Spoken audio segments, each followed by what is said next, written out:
அவர்கள் அந்த கரையை அடைந்தபடியினாலே. அப்ப என் வாழ்க்கை படகுல இயேசு இருந்தா என்னை கர்த்தர் எந்த கரையை காண பண்ணுவார் தெரியுமா? விடுதலையின் கரை. கைகளை உயர்த்தி ஆமேன் சொல்லுங்க பார்க்கலாம். ஆமீன். எத்தனை பேர் இந்த விடுதலின் கரையை அடைய வேண்டும் என்று விரும்புறீங்க? ஆண்டவரே, என் வாழ்க்கையில அந்த கடந்த காலத்தினுடைய தாக்கம் இனி இருக்க கூடாதப்பா.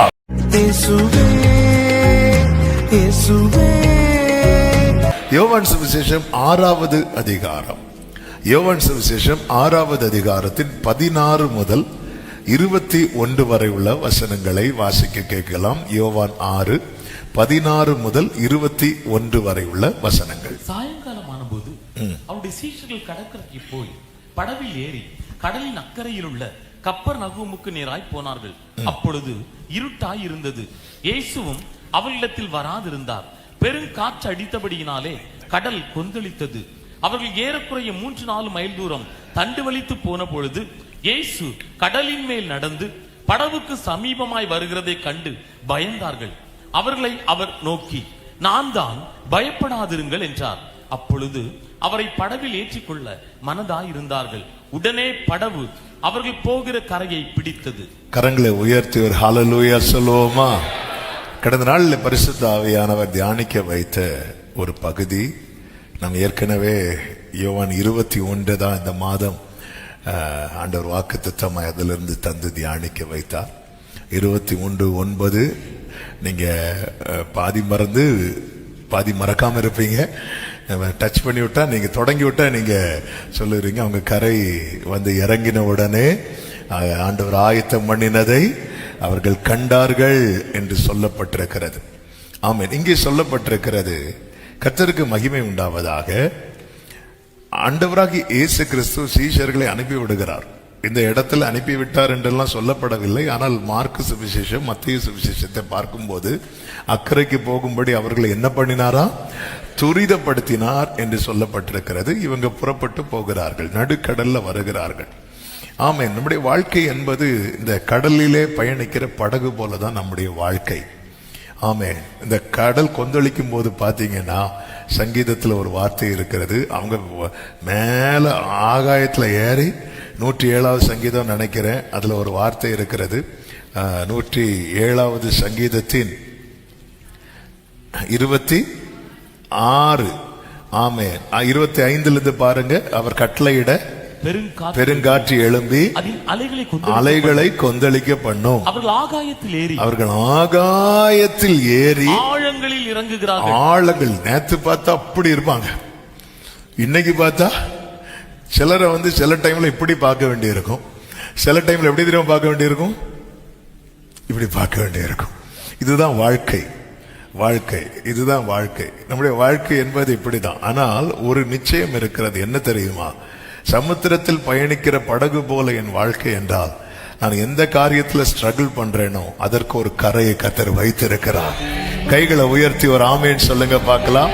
நல்ல கவனமாய் கேட்கும்படி அன்புடன் கேட்டுக்கொள்ளுகிறேன். என் வாழ்க்கை பயணத்துல கண்டிப்பாக என்ன உண்டு தெரியுமா? புயல் உண்டு, கொந்தளிப்பு உண்டு. அது எந்த இடத்துல இருக்கும், எப்படி இருக்கும் நமக்கு தெரியாது. புயல் கொந்தளிப்பு நிச்சயமாகவே வாழ்க்கையில ஏதாவது ஒரு பகுதியில நம்முடைய வாழ்க்கையில வந்து தாக்கும்.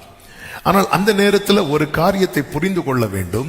அந்த படகுல இயேசு இல்லாம அந்த புயலையும் கொந்தளிப்பையும் ஃபேஸ் பண்ண முடியாது, அதை மேற்கொள்ள முடியாது. இதை சீஷர்களுக்கு கற்றுக் கொடுப்பதற்காகவே, என்ன கேட்டா அப்படிதான் சொல்லுவேன், இதை கற்றுக் கொடுக்க தான் ஆண்டவர் வந்து என்ன செய்கிறார் என்றால், இவர்களை தனியா டிராவல் பண்ண விடுறார். தனியா டிராவல் பண்ண விடுறார். தனியா இவங்க டிராவல் பண்ணும்போது இவங்க இதை எப்படி ஃபேஸ் பண்றாங்கன்னு பார்த்தா முடியல, அவங்களால முடியாது. ஆமென். இயேசு இல்லாம கரை காண முடியாது. ஆமென். ஒரு கரை நிச்சயம் உண்டு, ஆனால் அதே நேரத்தில் இயேசு இல்லாமல் கரை காண முடியாது. அதுதான் இந்த 21வது வசனத்திலே ஆமென் சொல்லப்பட்டிருக்கிறது. அவர்கள் அவரை படவில் ஏற்றிக்கொள்ள மனதாயிருந்தார்கள். உடனே ஒரு ஆமேன் சொல்லுங்க பார்க்கலாம். உடனே படகுல ஏறினதும் கரைக்கு போகல, படகுல ஏற்றிக்கொள்ள மனதா இருக்கிறனாலே படகு நிச்சயம் எங்கதான் போக போகுது தெரியுமா? கரைக்கு தான் போக. அது எந்த புயலுக்கோ எந்த கொந்தளிப்புக்கோ தடுக்க முடியாது. ஒரு ஆமேன் சொல்லுவோமா? ஆமேன். அப்படி என்றால் என் வாழ்க்கையில கர்த்தர் ஒரு கரையை வைத்திருக்கிறார். எல்லாரும் இந்த வார்த்தையை வாயை திறந்து அறிக்கை செய்யுங்க. என் வாழ்க்கையில இன்று இருக்கிற கொந்தளிப்பை தாண்டி கர்த்தர் ஒரு கரையை வைத்திருக்கிறார். ஆமேன் சொல்லுங்க பார்க்கலாம். இன்னைக்கு உள்ள செய்தி, நாம் அடைய வேண்டிய, நாம் காண வேண்டிய, நாம் சேர வேண்டிய 5 கரைகள், 5 ஷோர்ஸ், 5 டைப்ஸ் ஆஃப் ஷோர்ஸ். நாம அடைய வேண்டிய, நம்முடைய வாழ்க்கையில நாம சேர வேண்டிய 5 கரைகள். 5. அப்போ நம்ம அதை நோக்கி தான் பயணிச்சுட்டே இருக்கிறோம். ஆமென். இந்த இடத்துல நாம் போய் சேரும் போது இந்த காரியங்கள் என் லைஃப்ல உண்டாகும். அப்படி ஒரு 5 காரியங்களை நான் வேகமாய் சொல்லி, நாம் சேர வேண்டிய 5 கரைகள் சொல்லி நான் ஜெபிக்கும்படி விரும்புகிறேன். முதலாவது, இந்த கரைக்கு ஒரு பெயர் உண்டு.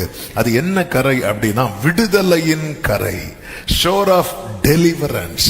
யாத்திராகமம் 14வது அதிகாரத்தின் 29, 30 வசனங்களை வாசிக்க கேட்கலாம்.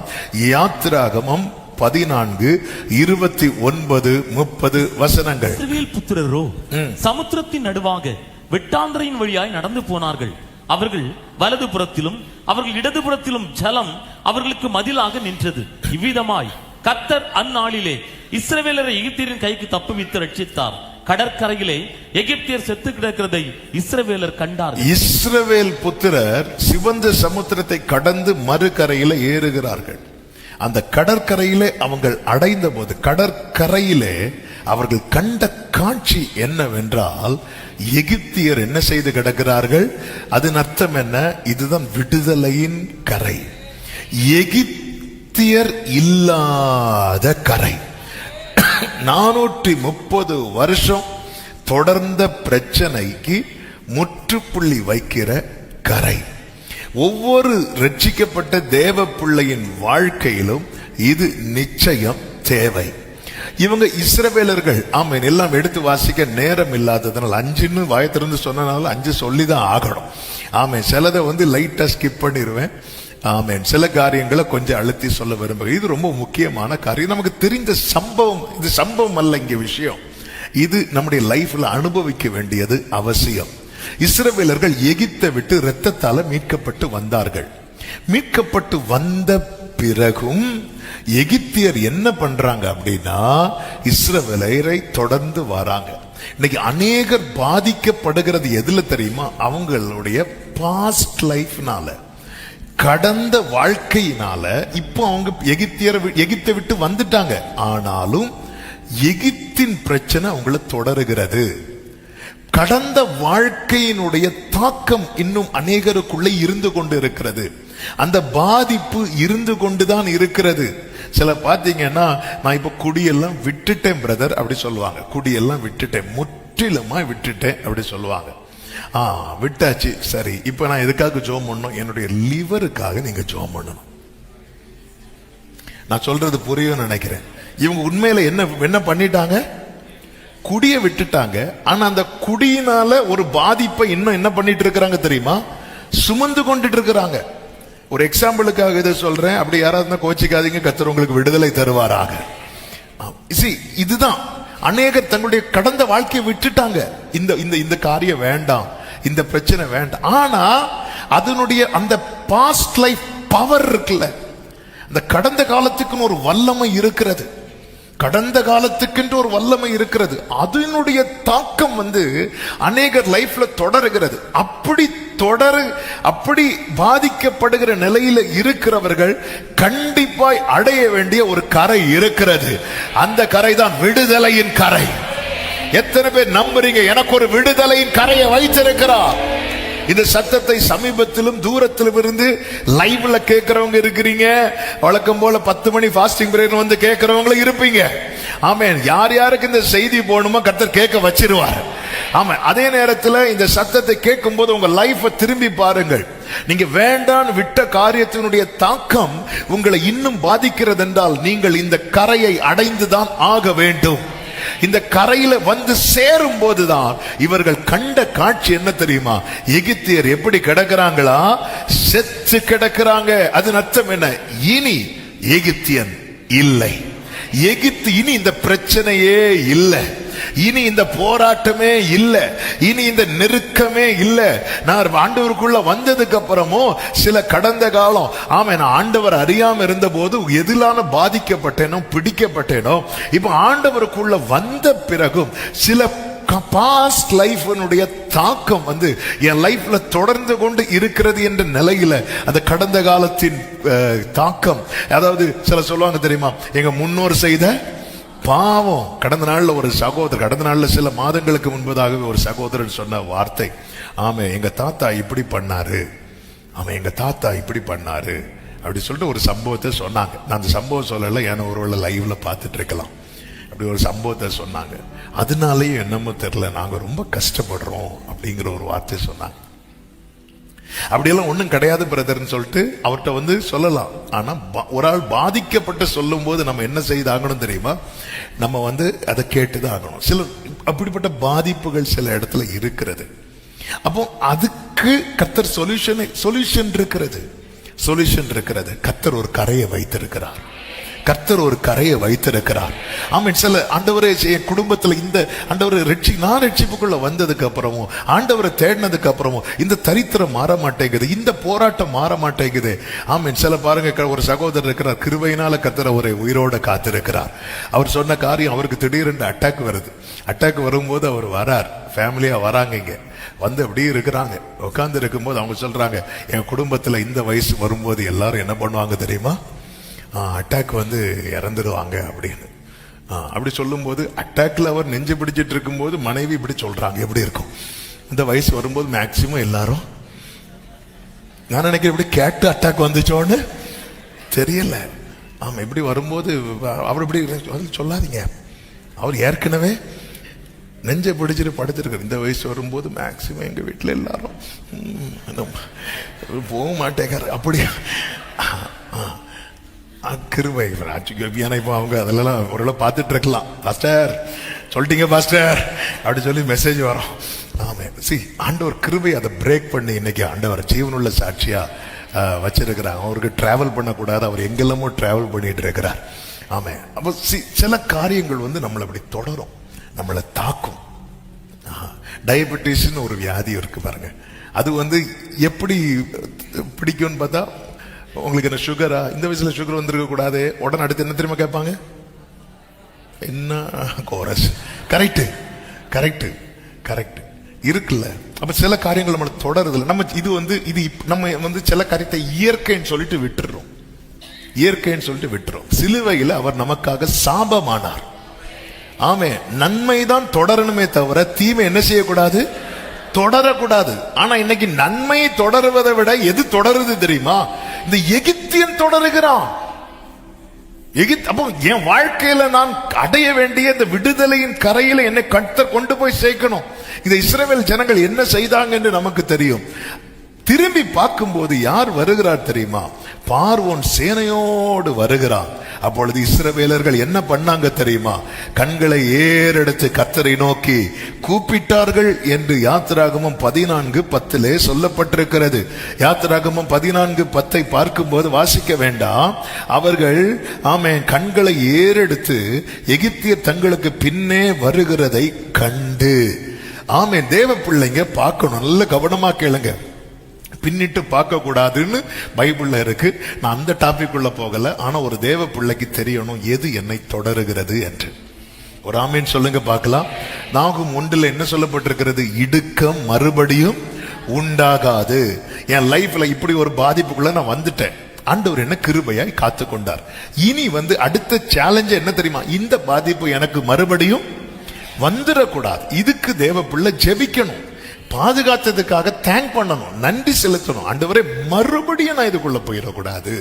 அப்போ மறுபடியும் நான் போயிடக்கூடாதுன்னா என்ன இது தொடருதா இல்லையா என்கிறத குறித்த ஒரு உணர்வு எனக்கு தேவையா இருக்கிறது. ஆமா, ஒரு உணர்வு தேவ பிள்ளைக்கு அவசியமா இருக்கிறது. இவங்க கண்களை ஏறெடுத்து பார்க்கறாங்க. பார்க்கும்போது ஒரு இதுதான் ரியாலிட்டி. என்ன ரியாலிட்டி? நான் எகிப்து வேண்டான்னு வந்தாலும் அந்த எகிப்து என்ன வேண்டான்னு வைக்க மாட்டேங்குது. அது என்னதான் பண்ணுது அப்படின்னா என்ன தொடரதான் செய்யுது. அப்ப இதை பார்த்து இஸ்ரவேலர்கள் கர்த்தரை நோக்கி கூப்பிட்டார்கள் என்று சொல்லப்பட்டிருக்கிறது. அப்படி நோக்கி கூப்பிட்ட போது கர்த்தர் என்ன செய்கிறார்? அந்த சமுத்திரத்தில் அந்த வலிய தண்ணீர்கள் நடுவுல கர்த்தர் வழியை உண்டு பண்ணுகிறார். ஆமென். இந்த நேரத்தில் இவங்க என்ன தீர்மானத்துக்குள்ள வராங்க அப்படின்னா, கர்த்தர் காண்பிக்கிற வழியில நம்ம நடந்துருவோம் சொல்லிட்டு, நல்ல கவனிங்க, நதியை அதாவது சமுத்திரத்தை வற்றி போக பண்ணாம சமுத்திரத்தை விலக்கி ரெண்டு பக்கமும் என்னதான் இருக்குது? தண்ணி எப்படி இருக்குது? மதில். நமக்கு அங்கிருந்தா பீச்சில் எல்லாம் போகும்போது சின்ன வயசுல போயிருப்போம், வளர்ந்த பிறகு சின்ன பிள்ளைங்களை கூட்டிட்டு போவோம். ஆனா அங்கிருந்து எழும்புதுனாலே ஒரே ஓட்டமா இருக்கும். ரெண்டு பக்கமும் நதி இப்படி எழும்பி நிக்குது. விழட்டா உண்மையில விழட்டா இப்படி நிக்குது, இப்படிதான் நிக்குது. அப்ப அது நடுவில் இன்னைக்கு நடக்கணும் அப்படிங்கிறது ஒரு சேலஞ்சான காரியம். ஆனா இவங்க டிசைட் பண்றாங்க, நம்ம ஆண்டவர் நமக்கு காட்டிட்டார்ல ஒரு பாதை, நம்ம நடந்துரும். அப்படி சொல்லி நடக்கிறவனுக்கு மட்டும்தான் விடுதலையின் கரையை அடைய முடியும். ஆமென் சொல்லுங்க. உங்க பாஸ்ட் லைஃப். தாவீது சொல்லுவார் 40வது சங்கீதத்தின் 12வது வசனத்துல, எண்ணிக்கைக்கு அடங்காத தீமைகள் என்னை சூழ்ந்து கொண்டது, என் அக்கிரமங்கள் என்னை தொடர்ந்து பிடித்தது. தொடர்ந்து பிடிக்குது. நான் நிமிர்ந்து பார்க்க கூடாதிருக்கிறது என்று சொல்லுகிறார். சில காரியங்களை நான் செஞ்சுட்டு விட்டுட்டேன், ஆனா அது என்னதான் பண்ணுது தெரியுமா? என்ன தொடர்ந்து பிடிக்குது. அதனாலதான் சிலர் பார்த்திருக்கீங்களா? சில டைம்ல பார்த்திருக்கீங்கன்னா தெரியும், சில செய்தியை கேட்டு அப்படி உணர்வடைந்து அவன் இனி இந்த காரியம்லாம் வேண்டாம் சொல்ற 10 நாள் இருப்பாங்க, ஒரு 15 நாள் இருப்பாங்க. ஆமென். 16வது நாள் திருப்பி அப்படியே போவாங்க. ஏன்னா இதுதான் அந்த பாஸ்ட் லைஃப்னுடைய தாக்கம். நான் எகிப்தை விட்டு வெளியே வர்றது எனக்கு ஒரு விஷயம் கிடையாது. ஆனா வெளியே வந்தனா எதுல நடக்கிறேங்கிறதா விஷயம். நான் இந்த விடுதலையின் கரையை இவங்க அடைந்தது, இவங்க கண்ட காட்சி என்னன்றா, எகிப்தியர் செத்து கிடக்கிறார்கள். இவங்க பாஸ்ட் லைஃப் செத்து கிடக்குது. ஒரு ஆமென் சொல்லுங்க பார்க்கலாம். என்னுடைய கடந்த காலத்தின் தாக்கம் இருக்கிறது அல்லவா? சில தாக்கம். ஏன் ஒருத்தங்க 10 வருஷத்துக்கு முன்னாடி நமக்கு ஏதோ ஒன்று பண்ணியிருப்பாங்க, இடையில நம்ம ஒப்புரவாகி இருப்போம். நம்ம ஒப்புரவானாலும் அவங்க பண்ண காரியம் ஏதோ ஒன்று நம்ம மனசுல எங்கேயாவது கிடக்கும். நம்ம எவ்வளவு டிராவல் பண்ணாலும் சில அந்த இன்சிடென்ட் நம்ம நினைவுக்கு வரும்போது அந்த நபர் செய்த காரியம் நம்மளை என்ன தெரியுமா பிடிக்கும்? அப்படி பிடிக்கும், நம்மளை இதுவும் ஒரு பாஸ்ட் லைஃப்னுடைய தாக்கம் தான். முடிந்த காரியம். பாஸ்ட்னாலே முடிந்தது, கடந்தது, கடந்த காலம். அந்த கடந்த காலத்தினுடைய தாக்கத்துக்குள்ள இன்னும் நம்ம இருக்கிறோம் அப்படின்னா நம்ம இன்னும் கரையை அடையவில்லை என்ற அர்த்தம். நம்ம லைஃப்ல இனி இந்த எகிப்தியனுடைய தொல்லை இருக்காது. ஆமென். காரணம், அவர்கள் அந்த கரையை அடைந்தபடியினாலே. அப்ப என் வாழ்க்கை படகுல இயேசு இருந்தா என்னை கர்த்தர் எந்த கரையை காண பண்ணுவார் தெரியுமா? விடுதலையின் கரை. கைகளை உயர்த்தி ஆமென் சொல்லுங்க பார்க்கலாம். ஆமென். எத்தனை பேர் இந்த விடுதலையின் கரையை அடைய வேண்டும் என்று விரும்புறீங்க? ஆண்டவரே, என் வாழ்க்கையில அந்த கடந்த காலத்தினுடைய தாக்கம் இனி இருக்க கூடாதப்பா. மோவாப் அப்படின்னாலே சாபம். அதுக்கு மேல இஸ்ரவேலர் மேல மேகம் தங்கினது போல மோவாப் மேல சாபம் தங்குச்சு. அதுல இருக்கிறவளுக்கு விடுதலை வேணும்னா அவள் ஒரு கரையை அடைய வேண்டும். அவள் தான் ரூத்.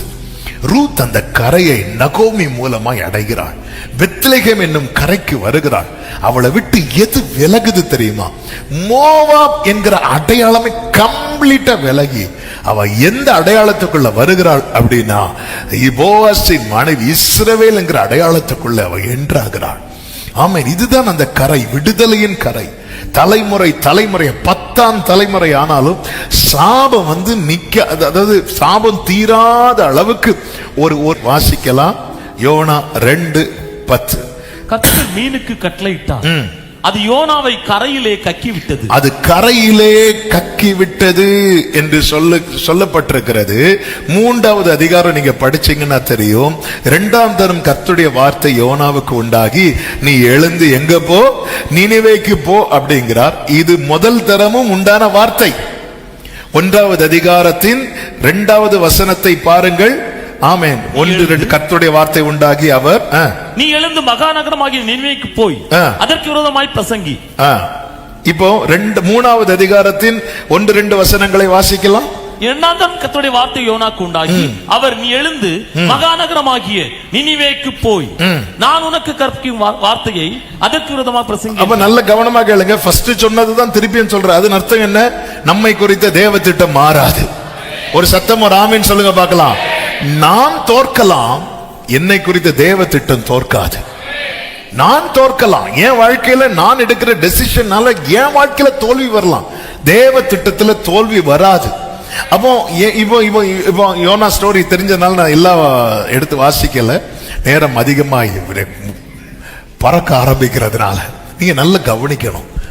ஆண்டவருடைய சித்தம் என்னது என்று அறிந்த பிறகு யோனா என்ன பண்ணுவான் தெரியுமா? தேவ சந்நிதியிலிருந்து விலகி போவான். அவன் அங்கேயே, அதாவது என்னைக்குமே புரிஞ்சுக்கோங்க, சித்தத்துக்கு நம்மை ஒப்பு கொடுக்க முடியலன்னா நம்ம ஆட்டோமேட்டிக்கா இன்னொரு ட்ராக்ல பயணிக்க ஆரம்பிச்சிட்டோம்னு அர்த்தம். நம்மளை பொறுத்த வரைக்கும் நான் என்ன தீர்மானம் எடுக்கணும்னு தெரியாம இருக்கிறேன்னு சொல்லிட்டு இருப்போம். ஆனா நம்ம இன்னொரு ட்ராக்ல டிராவல் பண்ண ஆரம்பிச்சிட்டோம்னு அர்த்தம். அது எப்போ தெரியும் தெரியுமா? ஒரு புயல் அடிக்கும் போது தெரியும். ஏன்னா நம்மளால ஈஸியா கனெக்ட் ஆக முடியாது. நம்மளை கேட்டா நம்ம சொல்லுவோம், நம்ம எல்லாம் அதுக்குள்ளதான் இன்னும் ஒரு தீர்மானத்துக்குள்ள நான் வரல, இன்னொரு தீர்மானத்துக்குள்ள நான் வரல அப்படி சொல்லிட்டே இருப்போம். ஆனா இன்னொரு ட்ராக்ல நம்ம டிராவல் பண்ண ஆரம்பிச்சு எத்தனையோ கிலோமீட்டர் தள்ளி போயிட்டோம். புயல் அடிக்கும் போதுதான் தெரியுது, அது வரைக்கும் தெரியாது. இவருக்கு அப்படி தெரியாததுனாலதான் இவர் கப்பலின் அடித்தட்டுல அழகா தூங்கிட்டு இருந்தார். ஆமே. கேட்டா என்ன சொல்லுவார்? ஏன் இயேசு தூங்கலையா? அப்ப அந்த காலத்துல இயேசு வரல பூமியில, இருந்தாலும் நம்ம லாங்குவேஜுக்கு சொல்றேன், அவங்க பண்ணதானே நானும் பண்றேன். அவங்க சரியான பாதையில தூங்கிட்டு இருக்கிறாங்க, அவங்க பண்ணதானே நானும் பண்றேன். அவங்க எக்ஸ்ட்ரா எண்ணெய் எடுத்து வச்சுட்டு தூங்கிட்டு இருக்கிறாங்க. இன்னைக்கு நம்ம இதை பாக்குறோம், நான் பண்ணதான் என்ன தப்பு, அவங்க பண்ணாதான் தப்பு. பண்ணா தப்பு கிடையாது, ஆனா எந்த ட்ராக்ல நம்ம பயணிக்கிறோம் அதுதான் தப்பு. ஆமா, இவங்க போயிட்டு இருக்கும் போது வேதம் சொல்லுகிறது, கர்த்தர் ஒரு பெருங்காற்றை வரவிட்டார் என்று 4:4 சொல்லப்பட்டிருக்கிறது. இந்த பெருங்காற்று எப்படி உண்டாயிட்டு என்றால் கப்பல் உடையும் என்று நினைக்கத்தக்கது. ஆனா கப்பலை உடைக்கல. கர்த்தர் இந்த காற்றை அனுப்பினது கப்பலை உடைக்கிறதுக்கு அல்ல. யாரை உடைக்கிறதுக்கு? யோனாவை உடைக்கிறதுக்கு. கர்த்தர் கப்பலை உடைக்கிறதுக்கும் காற்று அனுப்புவார், கப்பல்ல பயணிக்கிறவனை உடைக்கிறதுக்கும் காற்று அனுப்புவார். அது நான் அடுத்து சொல்றேன்.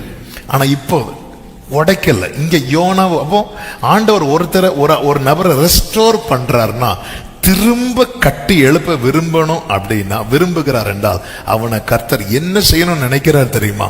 அவனை உடைக்கணும். ஆமே. நேபுகாத் நேச்சரை திரும்ப கட்டணும்னா இப்போ இருக்கிறத என்ன செய்யணும்?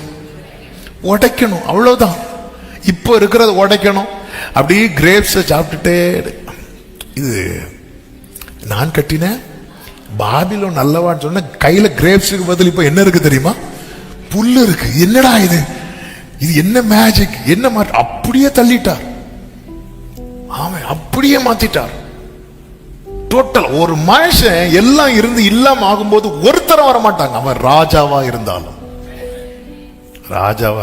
பிள்ளைகளுக்கே வேண்டாம் ஆயிருங்க. ஆமே பாஸ்டர், வேதனை இல்லாம எங்க அப்பாவை எடுத்துக்க சோமதுக்கு. ஆமே. அப்பா அங்க இருந்து, மகனே நீயும் வா, நம்ம சேர்ந்து போலாம். வேதனை இல்லாம யாருக்கும் வேண்டாம். ஆமே. இஸ்ரவேலுக்கு ரட்சகனாய் ஏற்படுத்தப்பட்ட நியாயாதிபதிகள்ல ஒரு நியாயாதிபதி மிகப்பெரிய பலசாலியா இருந்தான். அவன் யார் தெரியுமா? சிம்சோன். அந்த சிம்சோன் இருக்கிறது வரைக்கும் பெலிஸ்தியர் தொடவே இல்லை.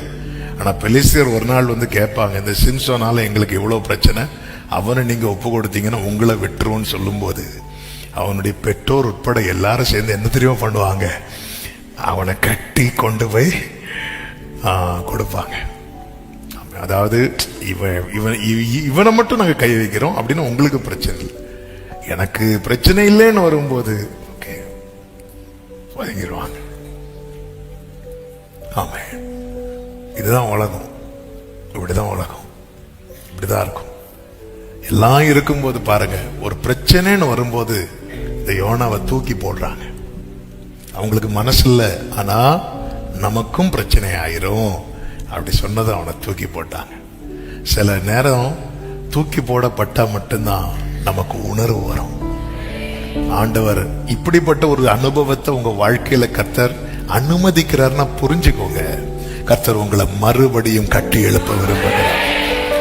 ஆண்டவர் உங்களை ரெஸ்டோர் பண்ண விரும்புகிறார். ஆமென், ஆமென். யோனாவே, நான் ஒரு போட்டு வச்சிருக்கிறேன், நீ அதுல டிராவல் பண்ணு. ஆமென். அந்த போட் நீர்மூழ்கி கப்பல், அதுக்கு மீன் என்று பெயர். ஆமென். ஆண்டவர் டிராவல் தான் பண்ண வைக்கிறார். ஆனா இவன் ஒரு டிக்கெட் வச்சிருந்தான், அவர் ஒரு டிக்கெட் எடுத்தார். ஆமென். இவன் தர்ஷீசுக்கு போகும்போது இந்த வண்டி எங்க போகுது தெரியுமா? போயிட்டே இருக்குது. ஆமென். இந்த கரை தான் என்னை மறுபடியும் எழுப்பும் கரை. என்னை மறுபடியும் உங்க லைஃப்ல இப்படி எல்லாராலும் ஒதுக்கப்பட்டு கைவிடப்பட்டு ஒரு காலத்துல நம்ம எல்லாம் இவங்களுக்கு நன்மையா இருந்தோம், இப்படிப்பட்ட ஒரு நிலையை கர்த்தர் அனுமதிக்கிறார்னா புரிஞ்சுக்கோங்க, உங்களை கர்த்தர் மறுபடியும் எழுப்ப விரும்புகிறார். நம்ம லைஃப்ல சில தவறான முடிவுகளை எடுப்போம் தெரியுமா? தவறான முடிவுகளை எடுக்கிறதுனால இந்த கொந்தளிப்பு வந்தது. ஆனால் அதே நேரத்தில் ஆண்டவர் பாருங்க, ஆமென், தம்முடைய திட்டம் யோனா லைஃப்ல தவறிடக்கூடாது என்கிறதுல அவர் எவ்வளவு வைராக்கியமா இருக்கிறார். இந்த வார்த்தையை மெடிடேட் பண்ணும்போது நான் யோசித்தது, ஆண்டவரே நான் தோத்தேன்பா, இன்னைக்கு நான் ஒரு ஊழியக்காரனா நிக்க காரணம் என்னன்னு கேட்டா நான் சொல்லுவேன், நான் தோற்றவன், ஆனா என் மேல இருக்கிறவருடைய திட்டம் தோற்கவில்லை. அதனால கர்த்தர் என்ன பண்றா தெரியுமா? எந்தெந்த இடத்துல என்ன ரெஸ்டோர் பண்ணணுமோ அந்தந்த இடத்துல எனக்கு ஒரு புயலை அனுப்பினார். ஹல்லேலூயா. எந்தெந்த இடத்துல? கடலாழத்திலும் அக்கினி சூளையிலும் என்னை காத்திடும் பலவான். எந்தெந்த இடத்துல என்னை மறுபடியும் கட்டணுமோ, என்னை ரெஸ்டோர் பண்ணணும்னு நினைக்கிறாரோ அந்த இடத்துல ஒரு புயலை அனுப்பினார். புயலை அனுப்பினார். புயலை அனுப்பி இங்கே ஒரு கரையிலே வந்து விட்ட போது அந்த இடத்துல அவனுக்கு மீண்டும் மீண்டும் இவன் ஒரு தவறான தீர்மானம் எடுக்கிறதுக்கு முன்னாக இவன் காதிலே தொனித்த அந்த கர்த்தருடைய வார்த்தை ஒரு உறுப்பு மாறாமல் மறுபடியும் வருகிறது. நான் தோற்று போகலாம், என்னை குறித்த தேவ திட்டம் தோற்று போகாது. என்னை கர்த்தர் மறுபடியும் கட்டி எழுப்பி இது மீண்டும் எழுப்பும் கரை. உங்க வாழ்க்கை படகுல இயேசுவுக்கு இடம் கொடுங்க. நீங்க எந்தெந்த இடத்துல ஒரு தவறான தீர்மானம் எடுத்து ரொம்ப தூரம் டிராவல் பண்ணி வந்துட்டீங்க, ஆனா இப்போ ஒரு கொந்தளிப்புல சிக்கி கொண்டிருக்கிறீர்கள், ஆண்டவர் மறுபடியும் திருப்புகிறார். கைகளை உயர்த்தி ஒரு ஆமென் சொல்லுங்க பார்க்கலாம். மீண்டும் எழுப்பும் கரை. மூன்றாவது ஒரு கரை, அதுதான் நமக்கு இந்த மாதம் கர்த்தர் வாக்குத்தத்தம் தந்தது. ஷோர் ஆஃப் ப்ரொவிஷன்ஸ், ஆயத்தமாக்கப்பட்ட ஆசீர்வாதத்தின் கரை. ஆயத்தமாக்கப்பட்ட, கர்த்தருக்கு மாத்திரம் மகிமை உண்டாவதாக. ஆமென். யோவான் 21:9 நம்ம ஒரு விசை கொண்டு அதை வாசிக்க கேட்கலாம். அவர்கள் கரையிலே வந்திறங்கின போது கரி நெருப்பு போட்டு இருக்கிறதையும் அதன் மேல் மீன் வைத்திருக்கிறதையும் அப்பத்தையும் கண்டார்கள். ஆமென். ஆயத்தமாக்கப்பட்ட கரை, எனக்கான நன்மை. நாம் அடைய வேண்டிய மூன்றாவது கரை என்னெல்லாம் கரை சொன்ன சொல்லுங்க? விடுதலையின் கரை, மீண்டும் எழுப்பும் கரை, ஆயத்தமாக்கப்பட்ட ஆசீர்வாதத்தின் கரை. ஒரு தேவப்புள்ள வாழ்க்கையில, என் வாழ்க்கை படகுல இயேசு இருக்கும் போது அந்த படகு கரையை பிடிக்கும். விடுதலையின் கரையை பிடிக்கும், மீண்டும் எழுப்பும் கரையை பிடிக்கும். ஆமென். ஆயத்தமாக்கப்பட்ட நன்மையை காண்கிற கரையை எத்தனை பேர் இந்த வார்த்தை எனக்கான ரேமாவாக நம்புறீங்க? ஆமென். ஆண்டவர் சொன்னார் அல்லவா? ஆமென். கோரேசனுடைய கையை பிடித்து, வலது கையை பிடித்து அவனை பார்த்து, நான் உனக்கு முன்னே போய் கோணலானதை செவ்வையாக்குவேன். ஏசாயா 45:2. நான் உனக்கு முன்னே போய், ஆமா 1வது வசனத்துல சொல்ல, கையை பிடித்து அவனை நான் உனக்கு எல்லாம் ரெடி பண்றேன். அப்படி ரெடி பண்ணும் போது என்ன ஆகும்? 3வது வசனம், வெண்கல கதவுகளை 3 நாளா வெண்கல கதவுகளை உடைத்து 4 இருப்பு தாழ்பால்களை முறித்து இத கர்த்தர் ஆயத்தம் பண்ணும் போது அங்க நிறைய ப்ராசஸ் நடக்குது. ஆமே, அந்த காலத்தில் இருக்கிற பொக்கிஷங்களையும் ஒளிப்பிடத்தில் இருக்கிற புதையல்களையும் உனக்கு கொடுப்பேன். அதன் அர்த்தம் என்ன? நான் போய் ரெடி நான் போய் இந்த வேலையெல்லாம் செஞ்சு முடிக்கும் போது நீ வருவேன். அதனாலதான் மோசே கிட்ட சொன்னார், என் சமூகம் உனக்கு முன்பாக போகும், நான் உனக்கு இளைப்பாறுதலை தருவேன். எப்படி இளைப்பாறுதல்? அங்க யுத்தம் இல்லையா? இருக்கும். நீ வரும்போது கிளியர் ஆயிரும். ராமன் சொல்லுங்க பார்க்கலாம். நீ வரும்போது கிளியர் ஆயிரும். தாவீது நாட்கள்ல யுத்தம் இருந்துச்சு. சாலமோன் வரும்போது என்ன ஆச்சு? கிளியர் ஆச்சு. கிளியர் ஆச்சு. எத்தனை பேர் நம்புறீங்க? ஆமா, ஒரு தாவீது முன்னாக போய் சாலமோனுக்கு யுத்தம் இல்லாத இளைப்பாறல் உண்டாக செய்வானே. ஆனால் ஆமென், ஹல்லேலூயா, என் கர்த்தர் எனக்கு முன்னாக போய் கைகளை தட்டி ஆமென் சொல்லுங்க பார்க்கலாம். அதான் நம்ம ஆராதனையில பாடினோமே, எனக்காக ஆயத்தம் பண்ணினதை என் கண்ணால் காண செய்வேன். ஆமென். விடுதலையின் கரையை அடைய கர்த்தர் காண்பித்த வழியில நடக்கணும். ஆமென். மீண்டும் எழுப்பும் கரையை அடைய மனம் திரும்புதல் அவசியம். அந்த பாயிண்ட நான் விட்டேன்னு நினைக்கிறேன். ஏன்னா நீங்க 2வது அதிகாரம் நீங்க வீட்டுல போய் படிச்சீங்கன்னா தெரியும். 1வது அதிகாரத்துல ரியலைஸ் பண்றாரு என்னாலதான் பிரச்சனை. 2வது அதிகாரத்துல உணர்ந்தவன் ஆண்டவர் சமூகத்துல ஒப்பு கொடுக்கிறான்.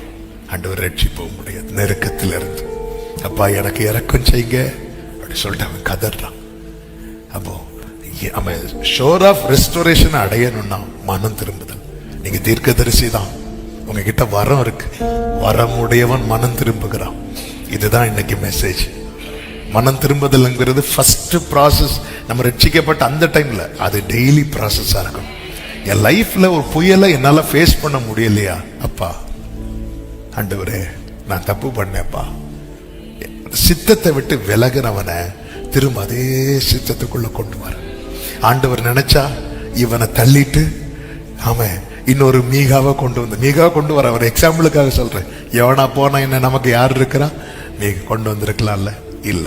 பேதுரு போனா போட்டோம், நமக்கு தான் மார்பில சாஞ்சிருக்கிற அப்படி இல்லை. அவர் திருப்பிய பேதுரு உள்ளதான் கொண்டு வரார்.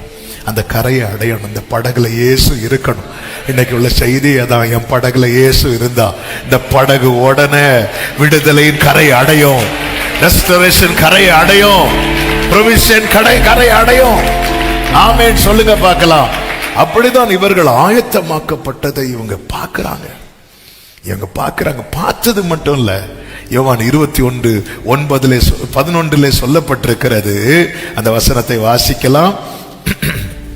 13. யோவான் 21:13. அப்பொழுது இயேசு வந்து அப்பத்தையும் மீனையும் எடுத்து அவர்களுக்கு கொடுத்தார். வந்து உட்காருங்க அப்படி சொல்லிட்டு உட்கார வச்சு சாப்பிட வைக்கிறார். திருப்தி ஆகிறார். முந்தின இரவு வரைக்கும் அவங்கள்ட்ட ஒண்ணுமே கிடையாது. நேற்று வர ஒண்ணு இல்ல, இன்னைக்கு திருப்தி. எத்தனை பேர் நம்புறீங்க? அந்த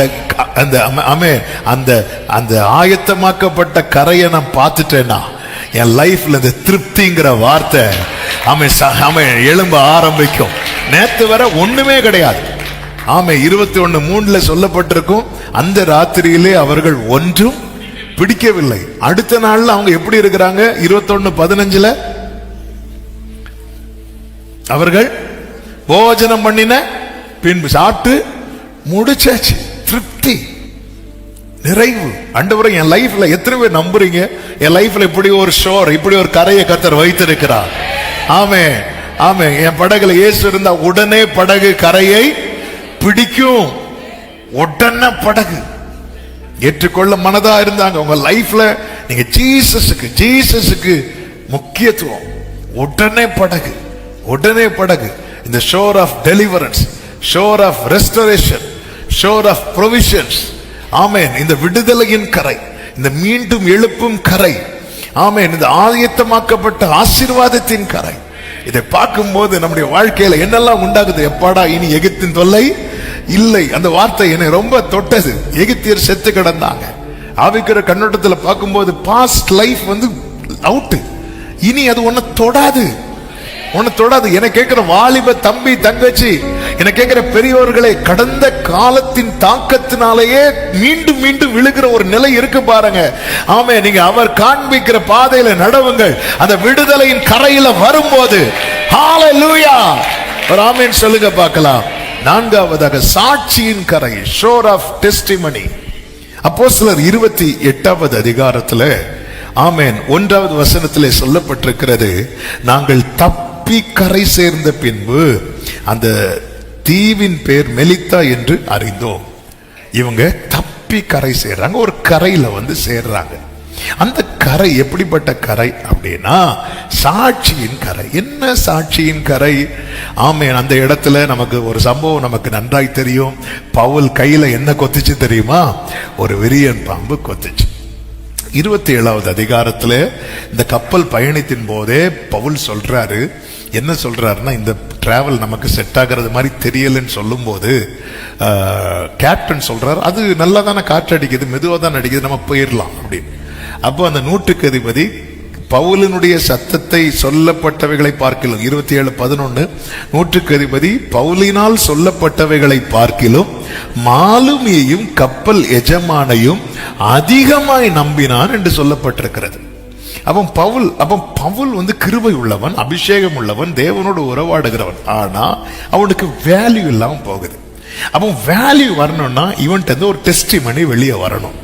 நல்ல புரிந்து கொள்ளுங்கள், ஆண்டவர் வந்து சில சாட்சியை பின்னாட்களில் உண்டாக்குவதற்காகவே கர்த்தர் அனுமதிப்பார். லூக்கா 21 இருக்கிறது. ஆமா, உங்களை ஒப்பு கொடுப்பாங்க, அப்படி பண்ணுவாங்க, இப்படி பண்ணுவாங்க. அந்த வசனம் எடுத்த குயிக்கா போடுங்க.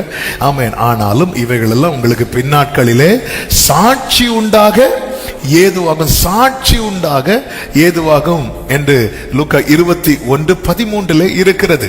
12 போடுங்க.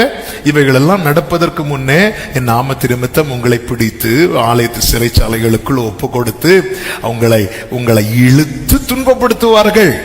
ஆனாலும் அடுத்த வசனம், அது உங்களுக்கு சாட்சி. கைகளை உயர்த்துவார், ஆமென் சொல்லுங்க பார்க்கலாம். அப்போ இந்த கரையை அடையணும்னா என்ன செய்யணும் தெரியுமா? இப்போ ஒரு பெருங்காற்று அடிக்கிறார். இந்த பெருங்காற்றுல யோனா டைம்ல அடிச்ச காத்துல கப்பல் உடையும் என்று நினைத்தார்கள். ஆனா கப்பல் உடையல. அது யாரை உடைக்க அனுப்பினார்? ஆனா இந்த காற்றை எதுக்கு அனுப்புறார் தெரியுமா? கப்பலை உடைக்கிறதுக்காக. சில நேரத்தில் நம்ம பிசினஸ் உடைப்பார். பாக்குறாங்க, நான் சொன்னேன் காலில் போண்டான்னு. ஆமே, நமக்கு தெரியாது. நம்ம சேஃப் நினைச்சிட்டு இருக்கிறது எதுக்கு? சாட்சிக்கு. அடுத்த அதிகாரத்தில் கப்பல் வந்துடும், அது வேற மேட்ரு. ஆனா ஆண்டவர் சாட்சி. அதனாலதான் பவுல் சொல்ற, நான் ஒரு பட்டணத்துல விழ வேண்டி இருக்கும். ஆமே, ஆண்டவரே, எனக்கு நாளைக்கு என்ன சாட்சியா நிறுத்ததான். இன்னைக்கு நீங்க என்ன உடைக்கிறீங்கன்னா சீக்கிரம் பண்ணுங்க ஆண்டவரே. ஆமே, இன்னைக்கு உடைச்சா நாளைக்கு சாட்சி. அப்படியே அடையணும்னா உடைஞ்சுதாகும். உடையலைன்னா இந்த கரையை அடைய முடியாது. ஆமே, ஆகார் உடையலைன்னா அந்த ஊற்றை அடைஞ்சிருக்கவே முடியாது. சில கரையை அடைவதற்காக. ஆனா கண்ணீரோடு நீ வரேன்னா புரிஞ்சுக்கோ, உனக்கு கம்பீரத்தோடு, இதுதான் சாட்சி, இதுதான் சாட்சி. கைகளை உயர்த்தி ஆமென் சொல்லுங்க பார்க்கலாம். ஹalleluya, ஆமென். வேதம் சொல்லுகிறது 28:10 அவர்கள் எங்களுக்கு, அந்த வேட பார்த்தீங்களா? அவர்கள் எங்களுக்கு, பார்க்கலையா நீங்க? அநேக மரியாதை செய். ஒரு ஆமென் சொல்லுங்க. அப்போ ஏன் மரியாதை கிடைக்கல தெரியுமா? என்ன இல்ல? என்கிட்ட அபிஷேகம் இருக்கு, தள்ளி போய் நில்லு. என்கிட்ட வரம் இருக்கு, என் தூதன் வந்து என்கிட்ட பேசிட்டு தள்ளி போய் பேசிட்டு வாங்க 2 பேரும். ஆமே, சாட்சி இல்ல. கைதியாய் கொண்டு போகப்படுகிறவன், கெஸ்ட் ஸ்பீக்கரா போக கப்பல் ஏறினாலும் கிடையாது. ஆமே, ஆனா இப்ப எப்படி மாறுது பாருங்க. அநேக மரியாதை செய்து நாங்கள் கப்பல் ஏறி போகிற போது, அப்போ உடைஞ்சதை நினைச்சு கவலைப்படாத, அடுத்ததுல ரெடி ஆயிரும். ஆனா அதுக்கு முன்னாடி நம்ம ரெடி ஆயிரணும். ஆமீன் சொல்லுங்க பார்க்கலாம். ஐயோ ஆண்டவர், இன்னைக்கு இது உடைஞ்சு போச்சு, அது உடைஞ்சு, அதெல்லாம் நான் ரெடி பண்ணிடுறேன். ஆனா ஆமே, உன் வார்த்தைக்கு மரியாதை இல்லாம போச்சு. உன் மேல ஒரு அபிஷேகம் இருக்கு, உன் மேல ஒரு கிருபை இருக்கு, உன் மேல ஒரு வரம் இருக்கு, ஆனா உனக்கு வேல்யூ இல்லாம இருக்குல்ல. நீ கவலைப்படாத, நீ சாட்சி சொல்லும் ஒரு கரையை நான் வைத்திருக்கிறேன். ஆமேன் சொல்லுங்க பார்க்கலாம். இந்த இடத்துல இந்த சாட்சியின் கரையை அடைய நாம செய்ய வேண்டியது என்ன தெரியுமா? கர்த்தர் அனுமதிக்கிறத ஏற்றுக்கொள்ளணும். எனக்கு ரொம்ப ரொம்ப இதில் தியானிக்கும் போது ஆமே நிறைய வார்த்தைகள் தான் வருகிறது. என்னன்னா, தூதன் வந்து பேசுறார், பவுலே கர்த்தர் உனக்கு தயவு செய்தார், ஆனாலும் நீங்க ஒரு பட்டணத்துல என்ன செய்யணும், விழணும்னு சொல்லும் போது தூதன்ட்ட போராடல, அக்செப்ட் பண்றார். விழணுமா, சரி ஆண்டவரே. இதான் சாட்சி ஆகணும்னா, ஆண்டவர் வந்து இந்த மலைக்கு போன்னு சொல்லும் போது நம்ம சோவேரா காட்டக்கூடாது. இங்க போறேன் ஆண்டவரே இப்படி காட்டக்கூடாது. ஆண்டவர் அனுமதிக்கிறத அக்செப்ட் பண்ணணும், ஏற்றுக்கொள்ளணும். ஏற்றுக்கொள்ளும் போது அதை நமக்கு எதுவா மாறும் தெரியுமா? சாட்சியாய் மாறும். ஒரு ஆமேன் சொல்லுங்க பார்க்கலாம். ஆமேன். அந்த அநேக மரியாதை பாருங்க. தாவீது மேல அபிஷேகம் வைக்கப்பட்ட பிறகு தாவீதை யாருமே ரெஸ்பெக்ட் பண்ண மாதிரி தெரியல. ஆனா ஒரு யுத்த காலத்துல கொண்டு போய் நிறுத்தி அவனை ஜெயிக்க வச்சு ஒரு சாட்சியா நிறுத்துவார் பாருங்க.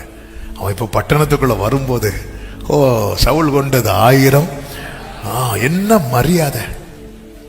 ஆமென். சாட்சியின் கரை உண்டு சகோதரா. இன்னைக்கு சில புயல்னால உங்க சூழ்நிலை உடைக்கப்பட்டு, குடும்பம் உடைக்கப்பட்டு, ஆமென், வாழ்வாதாரம் உடைக்கப்பட்ட நிலையில இன்னைக்கு நீங்க நிக்கிறீங்கன்னா புரிஞ்சுக்கோங்க, திடமனதா இருங்கள். உங்களுக்கு சொல்லப்பட்ட படியே நிறைவேறும். ஆமென். கரை உண்டு, கரை உண்டு. அந்த கரைக்கு மெலித்தா என்னும் பேர். அது என்ன கரை? அது பாம்பு இருக்கிற கரையா? மற்றவங்களுக்கு அது பாம்பு இருக்கிற கரை, பவுலுக்கு அது சாட்சியின் கரை. அது சாட்சியின் கரை. ஆமென் சொல்லுங்க பார்க்கலாம். 5வது ஒரு கரை இருக்கிறது. நம்ம எல்லாரும் இந்த நாளையும் பார்த்துட்டு அப்படியே வீட்டுக்கு திரும்பிடக்கூடாது. ஒரு முக்கியமான கரை. இந்த கரை தான் நித்திய கரை, நித்திய இட்டர்னல் ஷோர், நித்திய வீட்டின் கரை. வெளிப்படுத்தல் 21:1 முதல் 4 வரை பார்க்கும்போது அங்க எதுவே கிடையாதுன்னு சொல்லி இருக்கும் தெரியுமா? சமுத்திரம் இல்லாமல் போகும். அதன் அர்த்தம், இந்த கரையை நீ அடைஞ்சிட்டேன்னா இனி உனக்கு கண்ணீர் இல்லை, கவலை இல்லை, பசி பட்டினி வேதனை இல்லை. நித்திய மகிழ்ச்சி, நித்திய வாழ்வு. மீறி எல்லா கரையும் இன்னொரு பயணத்துக்கு ஒரு ஆரம்பமா இருக்கும். ஆமென். விடுதலையின் கரை அடைஞ்சாச்சு. இனி அடுத்து நம்ம எங்க தான் டிராவல் பண்ணி போனோம், அடுத்து இன்னொரு இதுக்கு பயணித்து தான் போனோம். ஆனா இந்த கரையை அடையும் போது, அடைந்த பிறகு நம்ம லைஃப்ல அதுக்கப்புறம் ஆமென் அடுத்த 2-3 வசனங்கள்ல என்ன சொல்லப்பட்டிருக்கும் தெரியுமா? ஆமென். யோவானாகிய நான் புதிய எருசலேமாகிய பரிசுத்த நகரத்தை தேவனிடத்திலிருந்து பரலோகத்தை விட்டு இறங்கி வர கண்டேன். அது தன் புருஷனுக்காக அலங்கரிக்கப்பட்ட மணவாட்டியை போல ஆயத்தமா இருந்தது. அடுத்த வார்த்தை, மேலும் பரலோகத்திலிருந்து உண்டான ஒரு பெருஞ்சத்தத்தை கேட்டேன். அது இதோ மனுஷர்களிடத்திலே தேவனுடைய வாசஸ்தலம் இருக்கிறது, அவர்களிடத்திலே அவர் வாசமாய் இருப்பார், அவர்களும் அவருடைய ஜனங்களாய் இருப்பார்கள். தேவன் தாமே அவர்களோடு கூட இருந்து அவர்களுடைய தேவனாய் இருப்பார். ஹல்லேலூயா. ஆமா, எந்த வேதனை இல்லாது இனி ஒரு பயணம் இல்லை. அதுக்கப்புறம் அந்த கரை தான் நித்திய நித்திய கரை. அங்கே அவ்வளவு சமாதானம், அவ்வளவு வாழ்க்கை. அங்க இருளே கிடையாது. ஏன் கிடையாதுன்னா, ஆட்டுக்குட்டியானவரே வெளிச்சமா இருப்பார். ஆமென் சொல்லுங்க பார்க்கலாம். என கேட்கிற அன்பு சகோதரா சகோதரி, யோவான் 6:21 படி இயேசுவை படகில் ஏற்றுக்கொள்ள மனதா இருந்த போது உடனே படகு அவர்கள் போகிற கரையை பிடித்தது. ஒரு விடுதலைக்கா ஏங்குறீங்களா? உங்க படகுல இயேசு இருந்தா கரையை பிடிப்பீங்க. ஒரு மீண்டும் நான் விழுந்துட்டேப்பா மறுபடியும் எழுமணும்னு நினைக்கிறீங்களா? உங்க படகுல இயேசு இருந்தா கரையை பிடிப்பீங்க. ஆயத்தமாக்கப்பட்ட நன்மையை பார்க்கணும்னு விரும்புறீங்களா? உங்க படகுல இயேசு இருந்தா மறுபடியும் நீங்க அந்த கரையை பிடிப்பீங்க. சாட்சியாய் நிக்கணும்னு விரும்புறீங்களா? ஆமென் ஆண்டவரே. யாருமே மதிக்க மாட்டேங்கிறாங்க ஆண்டவரே, அற்பமா பாக்குறாங்க ஆண்டவரே. உங்க படகுல இயேசு இருந்தா அந்த டெஸ்டிமனி கரையை நீங்க பிடிப்பீங்க. கண்ணீர் இல்லாத அந்த நித்திய வீடு, நித்தியமா மோட்ச வீட்டில் சேர்ந்தால் போதும். அல்லேலூயா கூட்டத்தில் நான். இயேசு இருக்கிற படகு கரையை பிடிக்கும், கரையை பிடிக்கும். இந்த காலை வேளையில இந்த சத்தத்தை சமீபத்திலும் தூரத்திலும் இருந்து கேட்கிற உள்ளமே, அவர் காட்டுகிற வழியில் நடங்க, விடுதலையின் கரையை அடைவீர்கள். ஆமென். ஆண்டவரிடத்திலே மனம் திரும்புங்கள், மீண்டும் உங்களை எழுப்புகிற கரை. ஆமென். நீங்க தேவ திட்டத்தை விட்டு எங்கேயோ போயிட்டீங்க. ஆமென். திரும்பியும் கர்த்தர் கொண்டு இந்த கரையில கொண்டு வந்து விடுவார். எவ்வளவு நல்ல தகப்பன். ஆமென். சொல்லுங்க பார்க்கலாம். ஆமென், ஆமென், ஹல்லேலூயா. கர்த்தர் யார் என்பதை அறியுங்கள். படகுல இருந்து சீஷர்களே அவர் கர்த்தர் அப்படிங்கிறாங்க.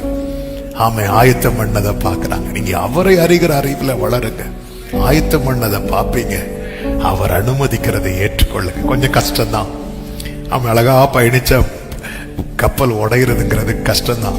ஆனா அவர் இன்னொரு கப்பலை ரெடி பண்ணி வச்சிருந்தா உடைக்கிறார். ஒரு ஆமீன் சொல்லுங்க பார்க்கலாம். ஒரு கழுகு கூட்ட கலைக்குதுனாலே உயரமான ஒரு இடத்த பார்த்து வச்சுட்டு தான் கூட்ட கலைக்குது. ஆமே. கர்த்தர் வந்து இடிக்கிறாரு, அப்படி ஏதோ ஒண்ணு பண்றாருன்னு புரிஞ்சுக்கோங்க. இன்னொன்னு ரெடி ஆயிட்டுன்னு அர்த்தம். சத்தமா ஒரு ஆமேன் சொல்லுங்க. ஆமென், ஹல்லேலூயா. ஆண்டவருக்கு மகிமை. ஆமென். இதுக்கு நீங்க என்ன பண்ணணும்? அனுமதிக்கிறதை ஏற்றுக்கொள்ளுங்க. அது நித்திய கரை, நித்திய வீட்டின் கரை. இதை அடைய பரிசுத்தத்தை காத்துக்கொள்ளுங்க. ஏன்னா இயேசு அசுத்தம் இருந்தா அந்த இடத்தை விட்டு என்ன பண்ணிடுவாரு? போயிடுவாரு. ஆமென். படகிலே அவரை ஏற்றுக்கொள்ள மனதாயிருந்தார்கள். உடனே படகு அவர்கள் போகிற கரையை பிடித்தது. ஆமென். என் வாழ்க்கையில அப்ப நீங்க இருந்தா இந்த கரைகளை நான் காண்பேன். எழுந்து நிற்கலாம் ஆண்டவர் சமூகத்துல. ஹல்லேலூயா, ஹல்லேலூயா. ஆமென், ஆமென். பெருங்காற்று வீச, ஆமென், என்னோடு இருப்பவர் பெரியவர் நீரே. எதிர்காற்று வீச, எதிர்போர் பேச, என்னோடு இருப்பவர் பெரியவர். ஓ இயேசுவே, யாத்திரையில் என் ஜீவ படையே. இயேசுவே, யாத்திரையில் கரை சேர்க்கும் தேவன். ரெண்டு கரங்களை உயர்த்தி ராஜா உம் கிருபை தந்தாலே போதோ.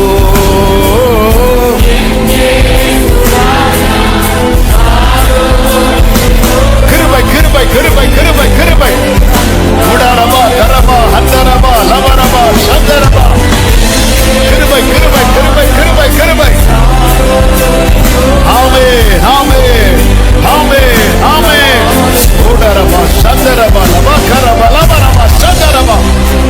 ஒவ்வொருடைய வாழ்க்கையில் அடைய வேண்டிய கரை அடைந்து உமக்கு மகிமையுள்ள சாட்சிகளாய் நிற்க கர்த்தர் கிருபை செய்வீராக. கர்த்தர் கிருபை செய்வீராக. அலை மோது வாழ்வில் அலையாமல் செல்ல உம் கிருபை முன் செல்ல எங்களுக்கு உதவோ. நல்ல கரங்களை தட்டி ஆண்டவருக்கு மகிமை. ஆமென், ஆமென், ஆமென். பரிசுத்த பிதாவே, நல்ல தகப்பனே, நன்றியோடு துதிக்கிறோம். நீ நல்லவர், உங்க கிருபை பெரியது.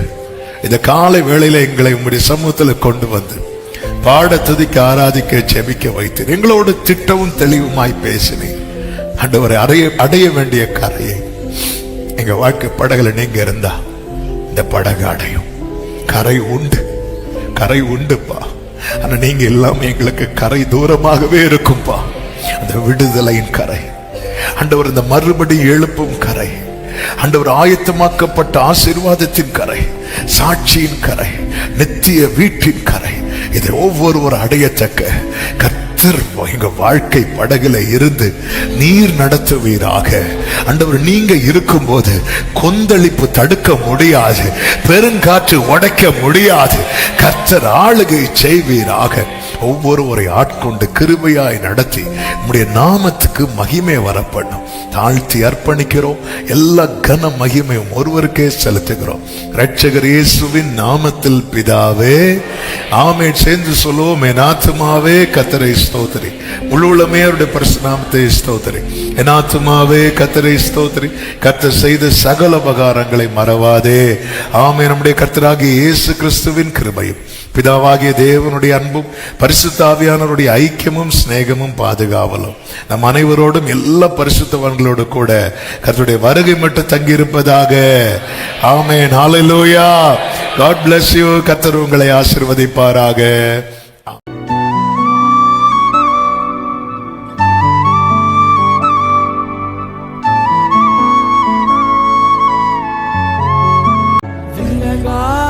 பிரியாத சமூகமே அதுதான்